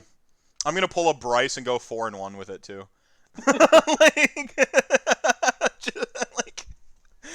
like, what is this weird mixed order? This isn't good. And he goes 4-1. It just crushes people. Like, that's what should happen. Yeah. 120 Plague Bearers. I'm not going to put any constraints on it. I hope you're not monsters and Manfred isn't involved. I think that's the only thing that I would really... Come on, don't make me play Manfred. Well, yeah, don't make him play Death. If we're going to pick an army, it's got to be Order, Chaos, or Destruction. And everyone brings a unit for Andrew to play with. That's what I think it should be. The Coalition has a counter. It's Fettuccine Manfredo. MSU Liberators. I'm... All right. Miley Cyrus. Oh, but see, I like Miley. The Coalition's counteroffer is Miley Cyrus discography. I like Miley. Party in the USA is a jam. I don't care who you are. Like, I stepped off the plane at LAX with something in a cardigan. Welcome to the land of, like, fame and excess. Am I gonna fit in? Like, come on. Step away quick, my kids are calling. Yeah. Hello. And Space Boots is fantastic. Fame Excess, that's right. Fame Excess. I even have my own little dance for the song, Ask Molly. She catches it on Snapchat every time she catches me doing it. Because nodding my head like yeah, moving my hips like yeah. Come on. Lip sync of Wrecking Ball. Nice. I think the drag's unnecessary, but like lip sync of Wrecking Ball I think is good. Speaking of that whole having to walk away because of kids, Yeah, I had to do it really early on, immediately, and like constantly keep getting ganked by our roommate's kid. Let's see here. So to recap, we've hit all of the milestones that I put forth except for the tattoo. So we got embarrassing tales, Chuck Moore fitness invasion, which will start next block. Meth takes a pie to the face. That's so Vince is going to be next block. We'll do the pie to the face during the following block, which I believe is re-rolling ones. So coming up next is actually going to be Vince Venturella Warhammer Weekly. He's been doing a hobby hangout over on his YouTube, so they're going to come in here. The prize for that is a Larissa Shadow Stalker. New inbox provided by Dave from the guys from Milwaukee. I'm told that this is a coveted model. I believe it was one of the store exclusives, so hard to find, hard to get. And maybe we could talk Vince into painting it. I don't know, unless you want to paint it, obviously. We'll see. The following block is re-rolling ones, and then that is the KO half of an Aether, the Aether Wars box. So it's KO half. It's not new in box, but all the models are still on sprue and everything's there. You also get the little cards and the tokens. So that's that prize there. I'll take the pie to the face live then. Hey, Andrew, whoever wins the Atlas stuff, let me know, because I'll get a mailing label done up for you. Okay. Because we do so much Kickstarter fulfillment and shipping, our prices are very, very, very reasonable. Okay. And then it doesn't come out of any of the charity money. So. Yeah. So the way our family finances work is like Twitch and Patreon. Because I do have a Patreon. That is in like a little bubble. That's all like, so that's what sustains my hobby. That's my disposable income, and our family finances are separate. So that's what's kind of been taken care of. It's like that money doesn't even exist to me. That's just been, this is shipping money in the future. But I do appreciate that, because anything I have left over, like, is just going to MHA plus. I'll have a little metrics from what happened over the course of the stream. And that just is a price match. So it's like, I'm going to take all that and go, yep, that comes out of the stream. Like, when I get my Twitch check will deposit on the 12th, and then it's just like, yep, that goes to MHA. So 72 viewers. Yeah, we got the little viewership count. What do you guys think of the new layout, by the way? Huh? Pretty clean, pretty neat. I was told that when you do one of these, you have to change your layout. So the Coalition, do we accept the Coalition offer? Strength Hammer, what do you think? Do we do Miley discography? A rant cast that is a Miley discography review. Oh, I'm never going to financially recover from this. Everyone should bring him an army of bow snakes, MSU Liberators, a Night Quester, and unit or two of other units. He has accepted. Sure, I'm in. All right, I accept. I'll accept Miley. It is written. All right, so that was the $2,500. So $2K, I will shave my goatee. How many flesh Should hounds? hit that in about another 30 or 40 minutes. All right. Yeah, speaking of, I should quick add these milestones. So, Meth shaves goatee. Oh, wait. First we have to do... I'll confirm it now.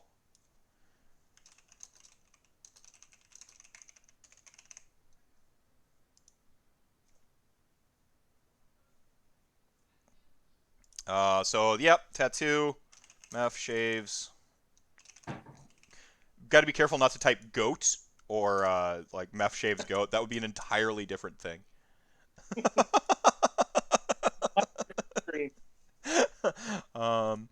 And then 2,500 was that Miley Cyrus review with Chuck. People know what that is. I didn't even think about it. I should have sent you a T-shirt so we could have sponsored, the 2-hour block with an Atlas Games T-shirt. Yeah, this is a. Sorry, I'm wearing like Palladium books instead. Like the bad look. I'm wearing it because it says Game Master though. Like, like it's my game, like master of ceremonies, you know. I would have wore a tie for this, but that was for the ranties. I don't bust out the tie all willy nilly. 3K was crowd choice. Army. Yeah, crowdsource army.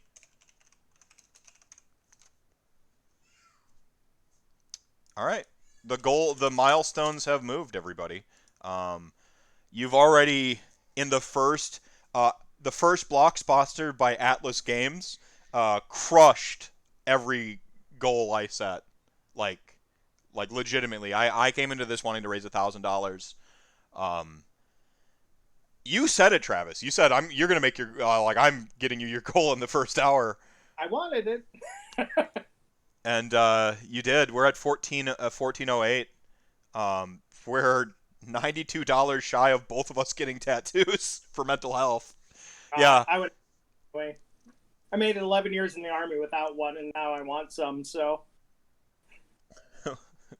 we are his stand.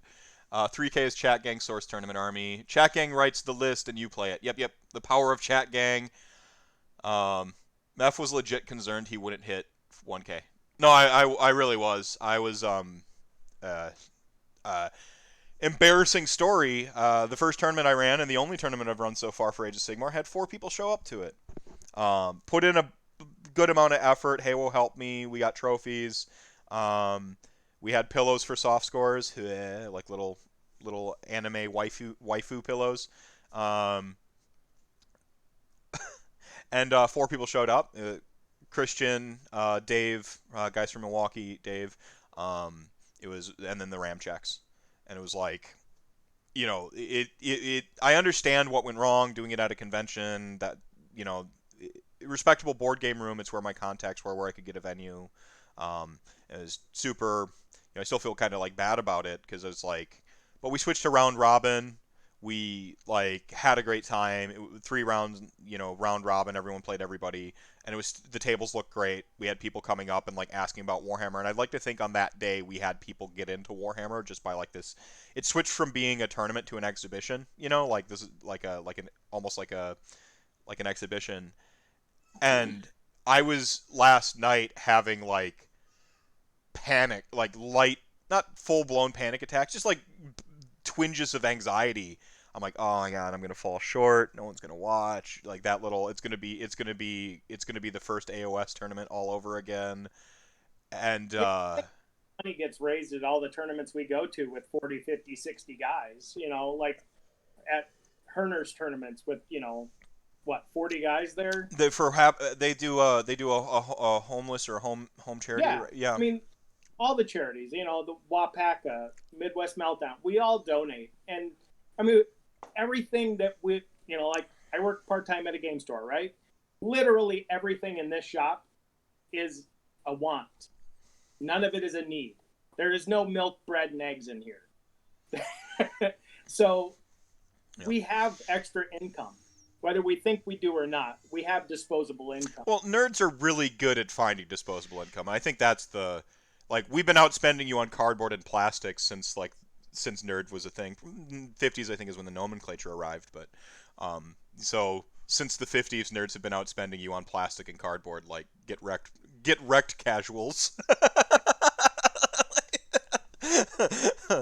It's more about finding the right person to do it, and I haven't done much looking in the last few months. Where are we? Oh, sorry, I missed over it.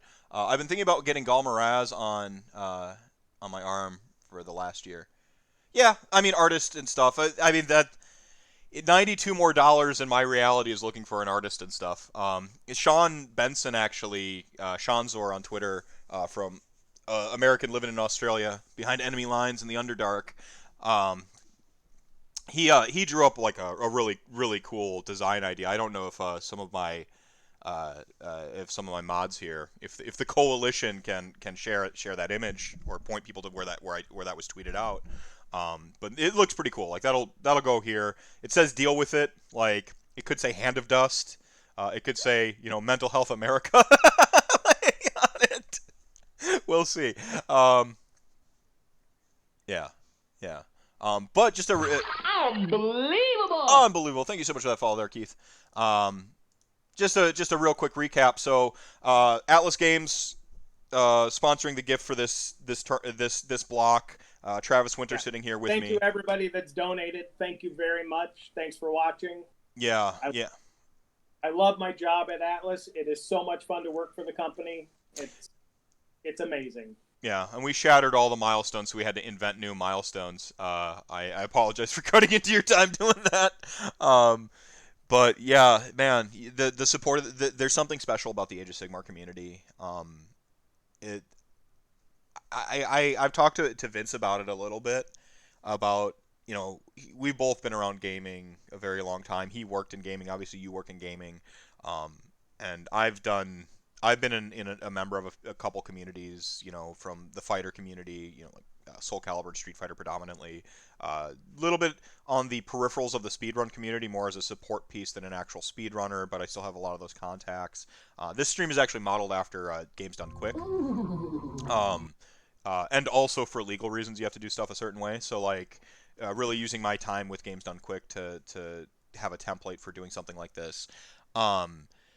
And I've been parts of a bunch of communities in gaming, and there is just, I don't know if it's me, just where I'm at in my journey, but there's just something special about this game. There's something special about the people that gravitate to it and devote their time to it. I mean, you won't find, like, better humans. I have made more legitimate friends. But, like, I had gone to tournaments one year, and I walked away with more legitimate friends that I would call up. I'd be like, hey, how's it going? Or like, hey, I'm having a bad time. Could I talk? Like legitimate friends that you can count on. Playing Age of Sigmar for 1 year than I did in a lifetime of other gaming. And, more. I've lived in the city I've lived in now for about 5 years. I've made 1.5 friend, like Somali and I have a mutual friend that, we kind of collectively made, like a couple friend type thing, and then like one legitimate friend through Colin's school, basically, like parent of another kid, like type friendship. And I'm like, that's end of list in 5 years here versus a year. I can't even count like the true friends that I've made, that have come into my life. You, for instance, like that, you just like you don't expect. Baffles some people. Like my wife is just amazed. We go to a tournament. I'm like, oh, and I got to know this person and this person and this person and we now have stories over a weekend. It just baffles her that we go to these things and come back with lifelong friends. Like if Brad and Andrea called today and just said, hey, we need help, I'm on my way to Michigan, right? Yeah. That I met him playing Warhammer, so yeah. So we've got to work today, and I got a Boy Scout camp tomorrow. I can't do it. Relian with the hearts in chat. Talilia, I'll get better at pronouncing that. Actually does streaming herself, so check that out. But to all those who find relief from their mental demons with nerdism, $20 to Tiltify, to mental health. Family that plays together stays together. That's right.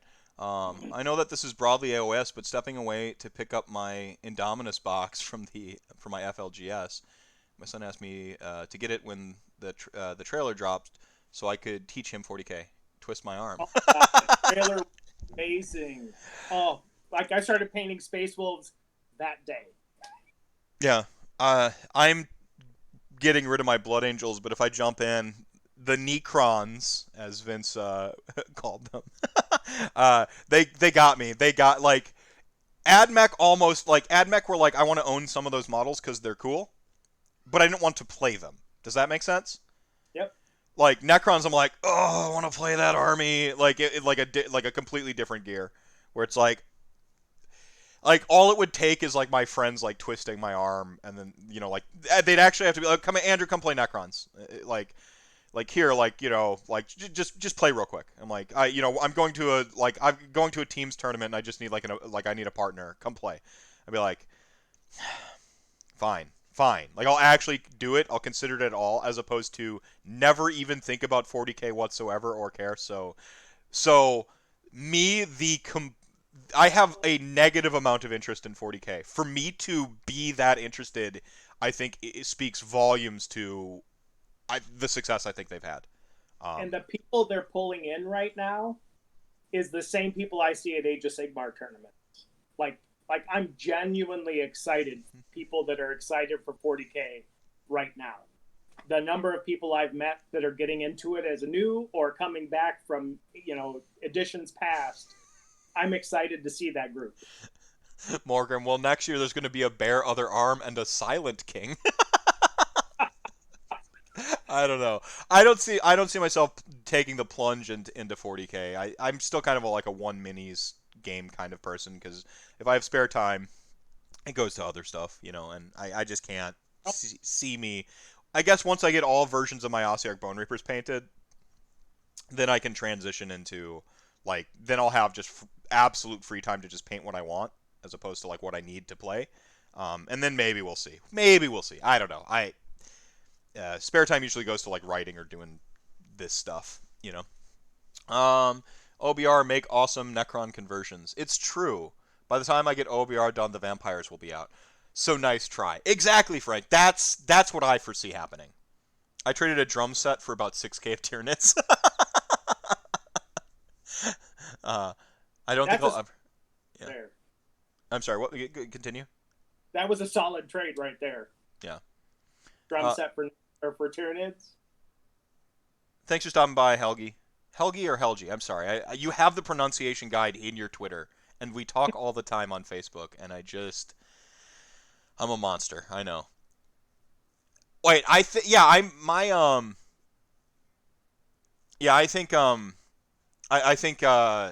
vampires are a reality. Who knows when, but those are my two loves. It's old school. If it belongs in a Castlevania game, it's a Death Army I will love. So all I'm missing now are the weird horror constructs. That's the last. We got a little bit of that with the Gothazar Harvester, but I want to see full on weird corpse amalgams and stuff. My favorite stories out of the end times were all the ones that dealt with Vlad von Karstein. I'm looking forward to him or something like him coming back. The end times books with his story arc are awesome. Mm-hmm. I still recommend people get them and read them. They're really strong, really well written for the information provided. By the way, I posted a picture of the goat for you to shave. Thanks, Mad Lad. Thanks, Soren. The Tzimisce War Ghouls. Oh, as in the Clan Tzimisce from Vampire the Masquerade. That would be metal. Tzimisce flesh constructs. I'm for that. Just if it should be in if it's a Dark Souls or a Bloodborne boss, that army. Give me that army. The crazy. Let's go. Or Legion from Castlevania, the weird crazy corpse pile. Yeah. If you hear a death metal riff in the background when you open the box, just doo-doo-doo, and the double drums kick on, that's death. That's where I want to go. Johnny Mojo, $67. We were at 1,500. The tattoo is a lock. Tattoo confirmed, and we made it in the first block, the Atlas Games board game block. All right, Mike. See ya. Yep, your time is done. So of course, I'm gonna have to get loading up the the file here to get doing this giveaway here real quick. What's a great Atlas memory you have? You kind of told about how you landed the one how you landed God's Forge. I agree, awesome game. That is probably one of my favorite memories. Going to the UK Game Expo would definitely be another one. I got to go to the UK Game Expo first time last year, 2 years ago, and the Asmodee UK, the distributor over there, goes under the umbrella of Asmodee UK. The sales team and the buyers team literally treated me like family when I was there, because I've never been there, never been to England. Rented a car so I could learn how to drive over there, which was fairly easy, except that the steering wheel's on the other side of the. But I came away with fast friends. Much like when we go to a Warhammer, meet a new person. We are now friends for life. Chris Stokes and Nick Wilson from Asmodee UK, the sales team. another ones. If they said, "Hey, we have an emergency," I'm there. Like passport ready to go. So that is hands down one of my other all-time awesome memories with Atlas. Just being able to get there and do what I do all over the place. Like, it's killing me to not have any conventions this year on top of no Warhammer tournament. Yeah. Like, because that's what I do. I travel, I go to shows, I do trade shows, I do retail shows, and I introduce people to gaming. So, well, you work the floor at like Gen Con and stuff too. Like Yep. yeah. Like, it's cool because like I'm finding myself going back to like the traditional board games, like I said, like your breakdancing meeples and like all that stuff is really like bringing me back to traditional games, especially since I have family and wanting them to play like, hey, there's a lot more in depth than just Monopoly, Yeah. A math simulator. Like, I'm broke in reality. I don't want a game about going broke in a game. Like, that's no fun. But like gravitating back to like the games, and it's cool that like I like meeting that world and how, like, I'm gonna use the word intimate, but how like close knit it is. Like, how you knew the local game store that is like 2 blocks from me. When I talk you I love Lynn. I love her. yeah, that's what is it, I'm drawing a blank on the name of it right now. Game board. The game board, that's right. Yep. And she has this like rental system where you can rent a board game for a night, which is actually really cool. We've used that more than a few times. So, I love Lynn. Love her family. Her husband Mark is awesome. He and I hang out at trade shows. So. Yeah. I mean that's cool. I mean that's so cool to me. I mean that's what makes Age of Sigmar pretty great, is that like you get these known commodities and start knowing each other and things like that. And then like on the other side of it, like board games, it's like that, but it goes all the way through the dev level and the sales level, and I think that's amazing. So 11:56 Central, we're coming up on noon. We're getting to the point where we won't logistically be able to accept your donations anymore, do that giveaway, and get into our next block. So go ahead if you wanted to get entered to win the 8 awesome games from Atlas. I'm probably going to be picking up Cogs and Commissar myself. You kind of had me at hello, like with that.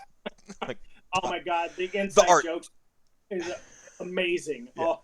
Yeah, and like power to the proletariat. Let's go. Like, come on. Right?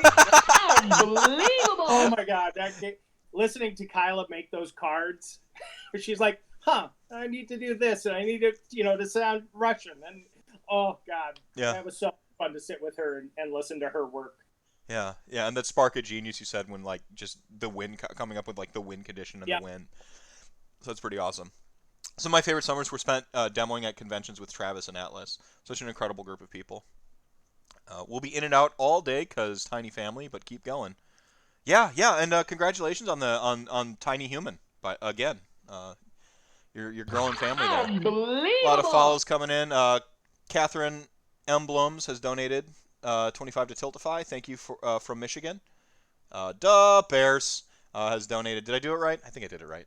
Has donated 20, and of course Finzi 5, and we're all caught up.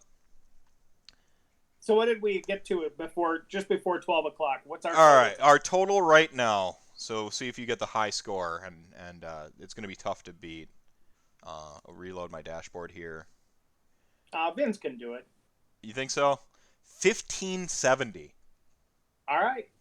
If Vince can match, that's you playing an army of the Coalition's choice. Yeah. In just a couple hours. No, not just the Coalition. The Coalition is a secret shadow organization that even I don't know the depths of. I know their representatives that like message me, like I get like little like courier pigeons, but I don't know who they all are. I just know that like a number. I think it's like 6 of there's 6 members of the Coalition. I don't know. Close meth. It's best kept that way. Yeah, but it's probably better that way. Their representatives contact me. So we'll let them keep their shadowy games. But yeah, 1595. It just went up. Chaos Spawn Wargaming, who of course was just on Rantcast with me, talking about like sports score, and then hijacked the entire thing for to make it an orc podcast suddenly. which I would have no other way. If anyone is missing sports, look up Jelly's Marble Run on YouTube. The Marble Olympics 2020 is awesome. That guy does an amazing series of episodes. So thank you. $25. Oh, go. I'm sorry. Finish your point. No, I'm good. All right. $25 from Chaos War Spawn, and then Weremund donates 25. Says thanks. You're welcome. And 59. Yeah, just you better Vincent. making sure I've got the. Yeah, I better grab. Is he on deck?